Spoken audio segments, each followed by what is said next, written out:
Halo Mbak. Ada apa ya? Ada yang bisa dibantu? Ya gini Mbak, kan saya apa tuh visaku kan habisnya tanggal 12 bulan 2 tahun depan toh. Terus? Nah terus kan saya sudah bilang sama agent, tapi nggak ada respon. Saya udah telepon, terus sudah chat tapi nggak ada respon. Kan aku disakru toh Mbak, ambek majikanku soalnya 3 tahunan. Disatru majikan. Oke, sebentar. Kamu tahu kan setiap kali telepon masuk ke saya secara langsung dan tidak langsung masuk di YouTube sama di Facebook. Jadi hati-hati, jangan Iya, pernah saya menyebut tahu. nama siapapun termasuk namamu sendiri. Karena saya tidak ingin setelah viral kalian minta take down. Oke, intinya adalah Iya. kamu komunikasinya kurang bagus dengan agent. Bener nggak? Heeh. Atau sama majikan yang kurang bagus?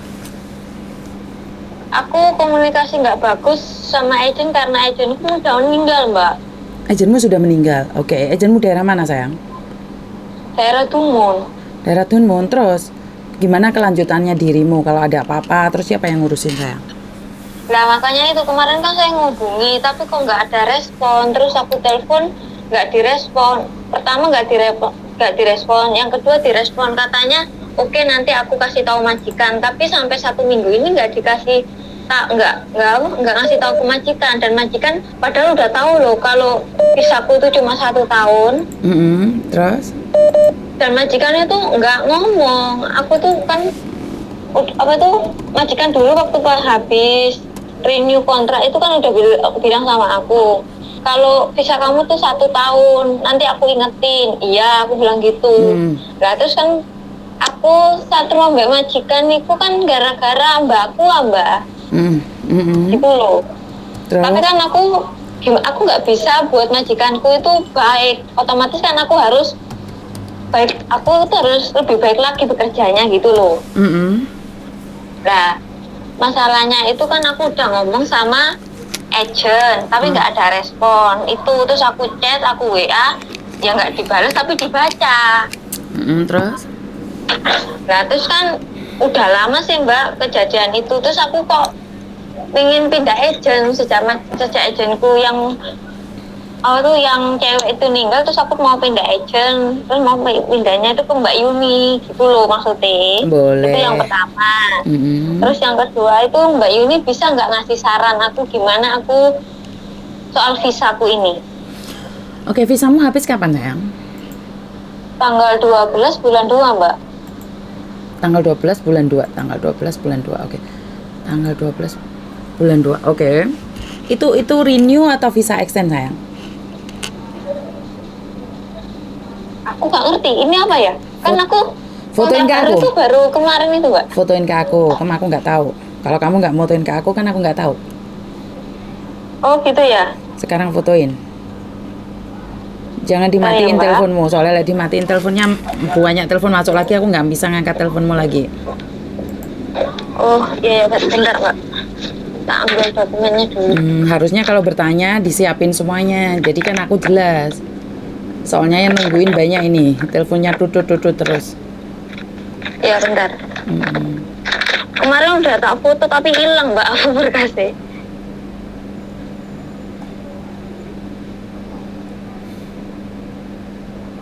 Itu Mbak.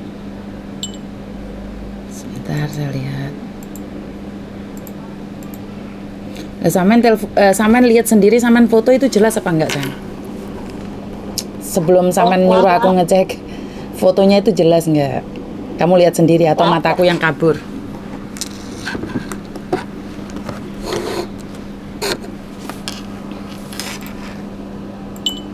Ini udah jelas. Oke, visamu habis tahun depan bulan 12 tanggal 12 bulan 2 2023 ya. Kamu harus extend visa loh. Kamu harus ngomong sama minggu ini ya Mbak ya? Enggak, bulan depan masih bisa. Kan bulan 2 sayang. Ya tapi kan katanya kan temenku tuh ngurus visa itu lama loh Mbak, sampai 3 bulan gitu.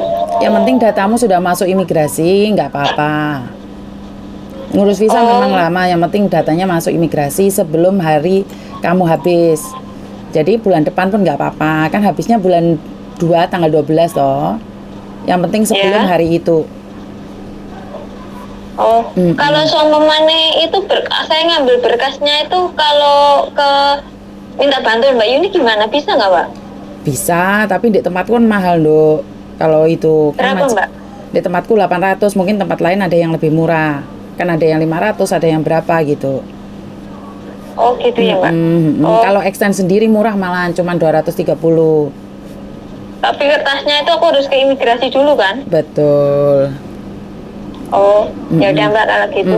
Makasih ya, Mbak. Iya sayang. Ya ngomong yang baik sama Assalamualaikum. majikan. Ngomong yang baik sama majikan. Ngerti nggak? Aku tuh udah baik loh, Mbak. Aku kalau setiap mau ngobrol itu majikanku cemburu, Mbak. Aku Maksudnya bingung. cemburunya gimana? Ya itu Cemburunya gimana? masalahnya. Cemburu sama siapa? Kenapa harus cemburu? Kenapa kamu Aku berpikir tuh kan majikan cemburu? Gini, karena aku taunya itu dari dia udah ngomong sendiri. Setiap aku ngobrol sama Singsang, aku tuh nggak pernah mau ngobrol sama Singsang. Tapi setiap aku di dapur, Singsang itu nyamperin gitu loh. Terus tanya gini-gini, terus kita tuh sambil ketawa. Terus nyonya aku tuh bilang, aku tuh nggak suka kamu tuh ngobrol sama Singsang gitu.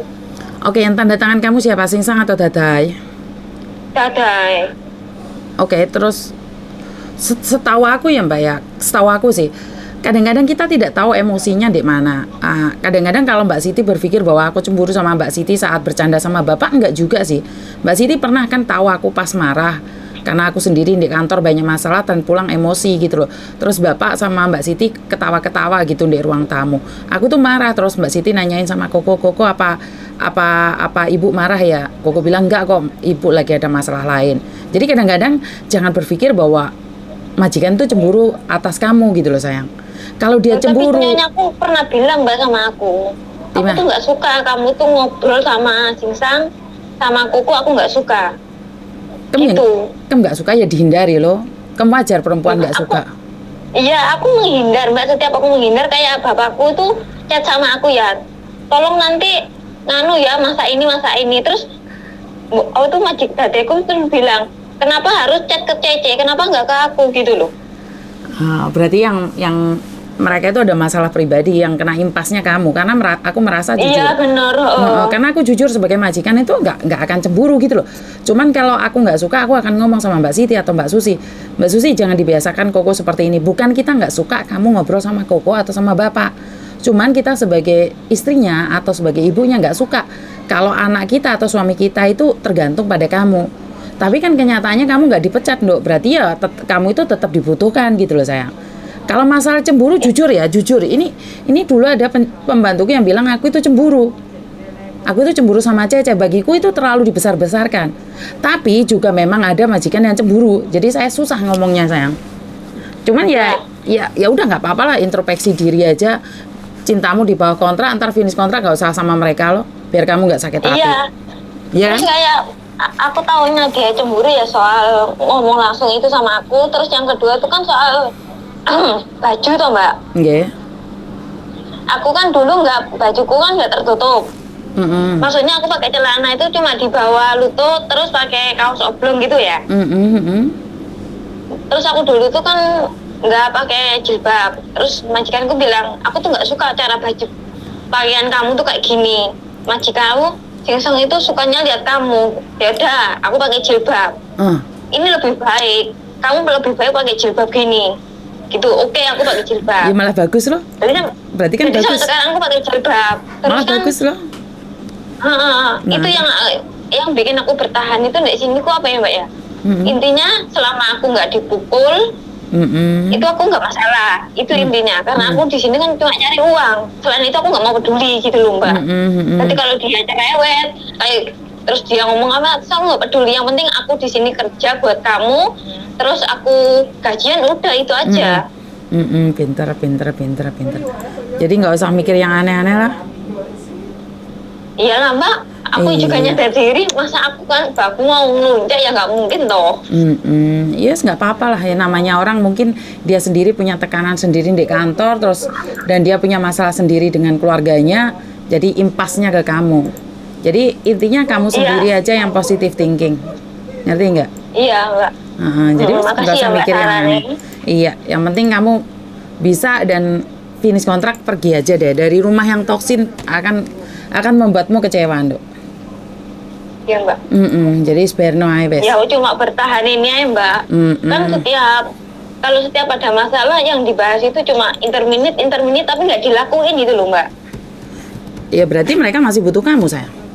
Paham nggak? Nah ya kan intinya kalau dia ngomong interminute, berarti kan aku di sisi lain kan aku harus introspeksi diri. Betul. Yang pertama kerjaanku harus lebih baik lagi. Betul. Terus yang kedua aku ya harus lebih utama sih aku harus banyak berdoa. Yang aku pengenan cuma aku finish, aku ngejar gelarku itu yang baik gitu loh. Betul. Pinter kalau gitu. Kamu pasti bisa ya.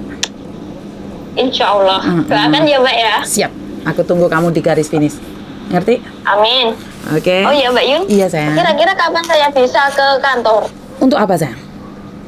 Ya kalau mau ganti agent kan apa kalau nanti finish langsung ke kantor gitu atau gimana, Mbak? Kamu masih tahun 2004 loh, Nduk. Nggak masalah kan ya kalau sama nih Masih saya nggak jauh. hubungin agent yang lama? Bisa. Oh, oke. Makasih ya, Mbak ya atas Iya, sarannya. sayang. Iya, sayang. Kamu pasti bisa. Insya Allah. Oke? Ya udah. Oke, Oke, Assalamualaikum. thank you. Bye-bye. Bye-bye. Oke, kadang-kadang saya berpikir bahwa apakah benar seorang majikan itu akan cemburu sama Cece? Ada benar, ada yang tidak ya. Karena saya sendiri pernah merasakan dan ini terjadi pada saya waktu itu kita ada masalah di rumah sebenarnya. Namanya rumah tangga itu pasti ada masalah, Mbak. Tidak 100% itu kesalahannya ada di istri atau di suami atau di anak. Jadi pasti dalam keluarga itu pasti ada masalah. Cuman kan sekali lagi pasti secara langsung dan tidak langsung itu ngefek di diri kalian sebagai ART ya. Kayak saya bertengkar sama suami, apakah punya efek ke Mbak Siti? Ya tetap aja punya efek ke Mbak Siti. Apakah saat saya bertengkar, apakah punya efek sama Mbak Susi? Ya punya efek juga, punya impactnya juga. Walaupun kadang-kadang saya selalu bilang sama mereka saat terjadi selisih paham rumah tangga, saya selalu bilang sama Mbak Siti sama Mbak Susi itu untuk keluar dari rumah. Jadi saya tidak ingin mereka itu dengar perdebatan kita atau permasalahan kita gitu loh. Karena ya mau tidak mau itu akan punya imbas di mana sebagai TKW kita itu takut. Itu wajar. Saya merasakan itu. Karena waktu itu saya bertengkar hebat dengan suami karena mungkin salah paham satu sama lain. Jadi jangan dibilang bahwa rumah tangga itu semuanya itu baik-baik aja seperti di apa ya? Di media sosial ya. Itu pasti ada secara langsung dan tidak langsung itu ada. Dan cuman kan kita bukan karena ada perselingkuhan atau kita membohongi satu sama lain. Terjadinya pertengkaran itu karena mungkin salah paham.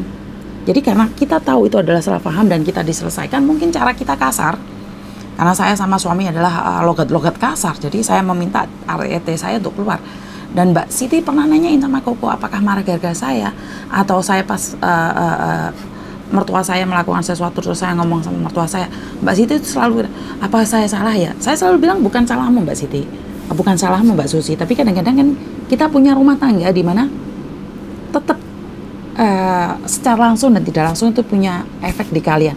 Jadi buat mbak-mbaknya saya tahu kalau pas terjadi pertengkaran itu bener-bener buat kalian drop gitu loh.